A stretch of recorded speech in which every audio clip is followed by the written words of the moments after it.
Welcome everyone to today's debate. We are tackling a complex and often contentious issue. Should marijuana be legalized across all jurisdictions? This question involves considerations of public health, economic impact, social justice, and personal freedom. Joining us today are two distinguished guests with differing perspectives. Arguing in favor of legalization is Dr. Ben Carter, an economist and medical researcher known for his work on regulatory frameworks. Arguing against widespread legalization is Ms. Eleanor Vance, a respected public health official with extensive experience in societal impact assessment. Our format will include opening statements, rebuttals, a period of direct discussion, and closing remarks. We ask both speakers to maintain a respectful dialogue focused on evidence and reasoned arguments. Let's begin with Dr. Carter's opening statement. Thank you, Sarah. Good afternoon, everyone. When we discuss legalization, we're not talking about an unregulated free-for-all. We mean establishing a controlled market with strict rules, age limits, product safety testing, clear labeling of potency, and taxation. Firstly, the economic benefits are substantial and undeniable. Legalization creates a legitimate industry, generating thousands of jobs in cultivation, processing, distribution, and retail.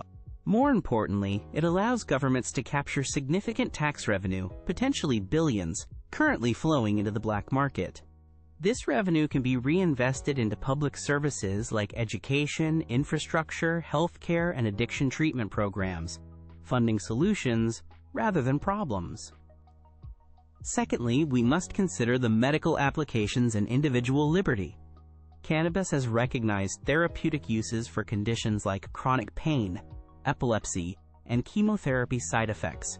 Legalization facilitates further research and ensures patients have safe, regulated access under medical supervision if needed. Beyond that, competent adults should have the autonomy to make informed choices about their own consumption, provided it doesn't harm others. Thirdly, legalization is a matter of social justice. Prohibition has disproportionately harmed minority communities, leading to higher arrest and incarceration rates for minor marijuana offenses, despite similar usage rates across demographics. This creates cycles of poverty and disenfranchisement. Legalization helps dismantle the illicit market, reducing associated crime and allowing law enforcement to focus on more serious threats. In conclusion, prohibition has demonstrably failed. It hasn't stopped use, but it has created immense societal costs and injustices. A well-regulated legal market offers control, safety, economic opportunity, and a more just approach. It's time for evidence-based policy, not fear-based prohibition. Thank you, Sarah. And thank you, Dr. Carter.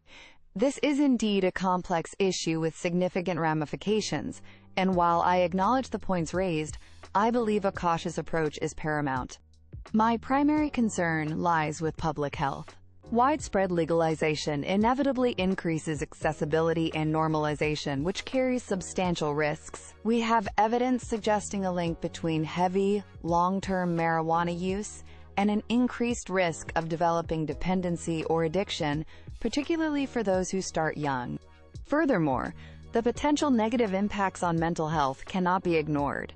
Studies indicate correlations between frequent high-potency cannabis use and conditions like anxiety, depression, and, in vulnerable individuals, psychosis. Another major public health issue is impaired driving.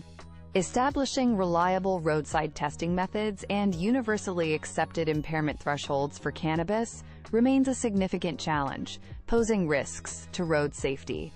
Secondly, protecting our youth must be a top priority. The adolescent brain is still developing, making it particularly susceptible to the effects of THC. Increased availability and marketing, even with regulations, could lead to higher usage rates among teenagers, potentially impairing cognitive development and academic performance. Normalization makes it harder to convey the risks effectively. Thirdly, we must consider the potential societal costs and the difficulties of effective regulation. The projected tax revenues Dr. Carter mentioned might be offset or even outweighed by increased healthcare costs related to addiction treatment, mental health services, and emergency room visits for acute intoxication or accidents. Implementing effective regulation is also incredibly complex. How do we control potency?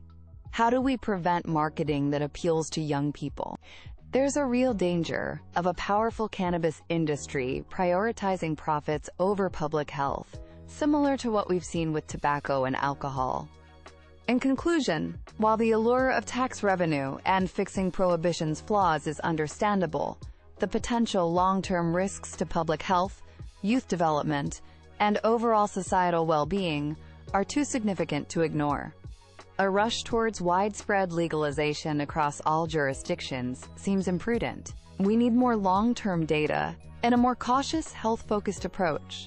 Dr. Carter paints an optimistic picture of economic benefits, but reality in some jurisdictions has been more complicated. Promised tax revenues haven't always materialized as projected, sometimes being absorbed by the significant costs of setting up regulatory bodies and enforcement mechanisms. Furthermore, simply measuring tax dollars ignores the potential downstream costs I mentioned: increased strain on healthcare systems, addiction services, and managing issues like impaired driving accidents. The net economic benefit is far from guaranteed. Regarding social justice, while the disproportionate impact of prohibition is a serious issue that needs addressing, legalization isn't a silver bullet. We risk replacing an illicit market with a highly commercialized one, potentially dominated by large corporations that may not have community interests at heart. Decriminalization might address the justice concerns without incurring the public health risks of full commercial legalization. And on health,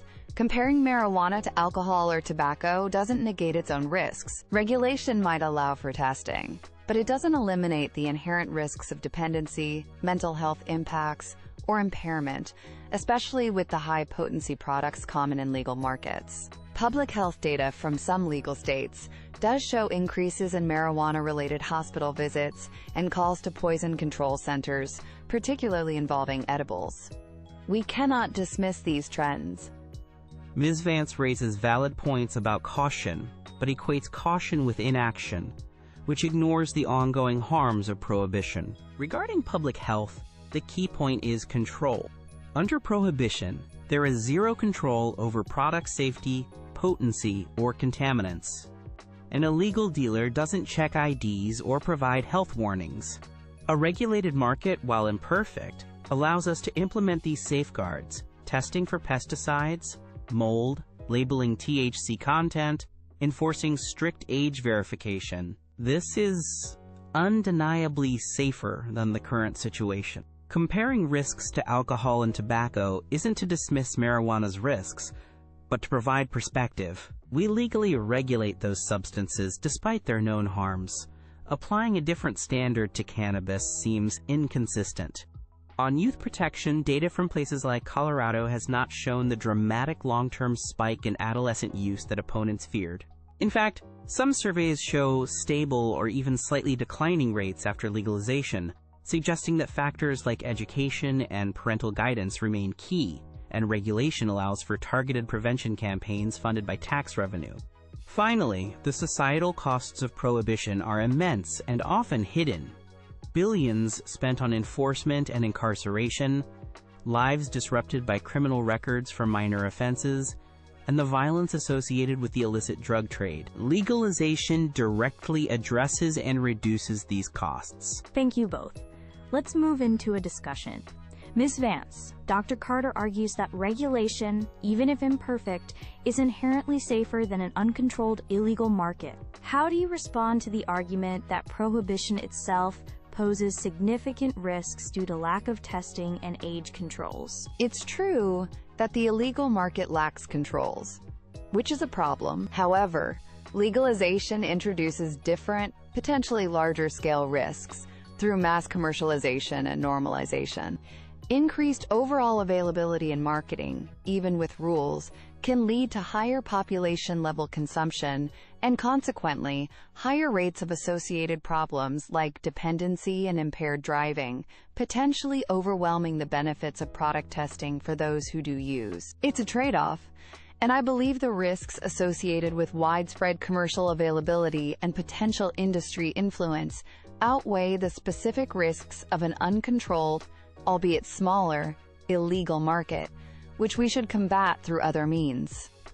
Dr. Carter, Ms. Vance raises serious concerns about impaired driving. What specific regulatory measures do you believe can effectively address the challenge of driving under the influence of marijuana, given the difficulties in establishing clear impairment thresholds like those for alcohol? This is a critical challenge, and it requires a multifaceted approach.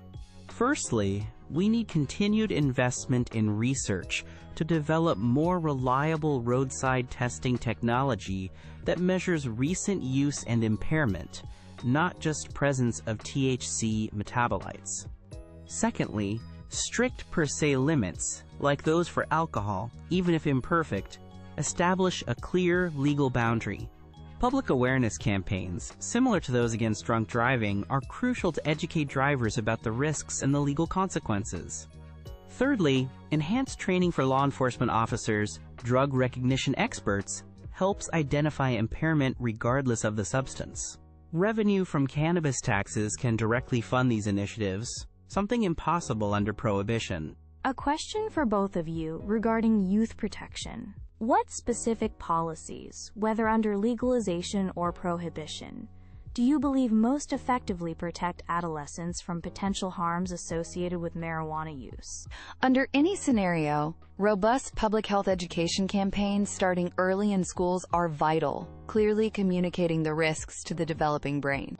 Strict enforcement of age limits is crucial if legalization occurs, alongside stringent restrictions on marketing and advertising. No cartoon characters, no sponsorships, plain packaging perhaps. I also believe maintaining stricter controls, perhaps through decriminalization rather than full commercial legalization, sends a clearer message about discouraging youth use compared to having cannabis sold widely in retail stores. I agree on the importance of education and strict age enforcement. However, prohibition often drives use underground, making it harder to reach young people with factual information or help. Under legalization, we can implement evidence-based prevention programs funded by tax revenue. Strict marketing controls, as Ms. Vance mentioned, are essential. No advertising targeting minors, restrictions on product types that appeal to youth like certain edibles, and ensuring retailers are heavily penalized for selling to minors. Regulation allows us to actively shape the environment to minimize youth access and appeal. Let's touch upon potency and advertising. If legalized, how should jurisdictions handle the issue of high-potency products and the potential for advertising to increase consumption? This is where the danger of commercialization becomes apparent. Jurisdictions should impose strict caps on THC potency, particularly in inhaled products and edibles, to mitigate risks of acute intoxication and potential long-term mental health effects. Advertising should be severely restricted, perhaps limited to point-of-sale information with factual content only, similar to tobacco regulations in many places. Any lifestyle or brand-focused advertising risks normalizing and encouraging use, especially problematic use. While I agree potency needs clear labeling and consumers need information, outright caps might simply drive demand for high-potency products back to the illicit market, defeating a key purpose of legalization. Perhaps a better approach is tiered taxation based on potency, discouraging the strongest products without banning them. Strict advertising rules are absolutely necessary, focusing on factual information and health warnings, and banning broadcast or billboard ads. The goal is responsible adult access, not maximizing sales. Throughout this discussion, we've heard arguments about potential economic gains and perceived failures of prohibition. However, I urge us to focus on the undeniable risks that widespread marijuana legalization presents. My primary opposition stems from significant public health concerns: the risk of increased addiction and dependency, the documented links between heavy use and mental health problems, and the unresolved dangers of impaired driving. These are not trivial matters. They affect individuals, families, and community safety. Protecting adolescents during critical stages of brain development must remain a priority. Increased availability, normalization, and the influence of commercial marketing inherent in legalization pose a direct threat to this goal, regardless of regulatory efforts which often lag behind industry tactics. The potential societal costs, increased healthcare demands, the burden on social services, the complexity and expense of effective regulation are substantial and potentially outweigh the uncertain tax revenues. We must ask if we are prepared for these consequences. While addressing the injustices of prohibition is important, full commercial legalization is not the only, nor necessarily the best, solution.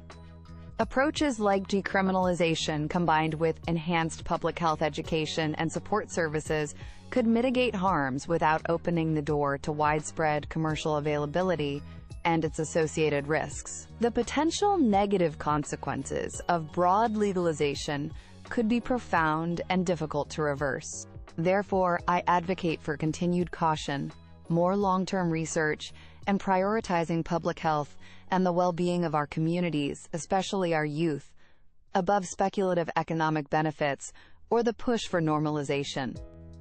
Thank you. Thank you. We've discussed the complexities, but let's return to the fundamental choice: continue with a failed prohibition model or embrace a regulated, controlled approach. Prohibition hasn't prevented marijuana use. It has merely ensured it occurs in the shadows, enriching criminal organizations, disproportionately punishing minorities, and leaving consumers unprotected from unsafe products. This is the status quo Ms. Vance implicitly defends by opposing regulated legalization. Legalization, conversely, allows us to bring marijuana into the light. It provides substantial economic benefits through job creation and tax revenue, funds desperately needed for public services, including the very health and education programs Ms. Vance rightly values. It allows us to implement safety controls, testing, labeling, age verification. It allows us to redirect law enforcement resources towards serious crime. It respects the autonomy of adults to make informed choices. Concerns about public health and youth use are valid, but they are best addressed through smart regulation, targeted education, and responsible industry oversight, tools that are unavailable under prohibition. Evidence from jurisdictions that have legalized does not support the catastrophic predictions of opponents. Instead, it shows that regulation can work. Continuing prohibition is choosing known failure and ongoing harm.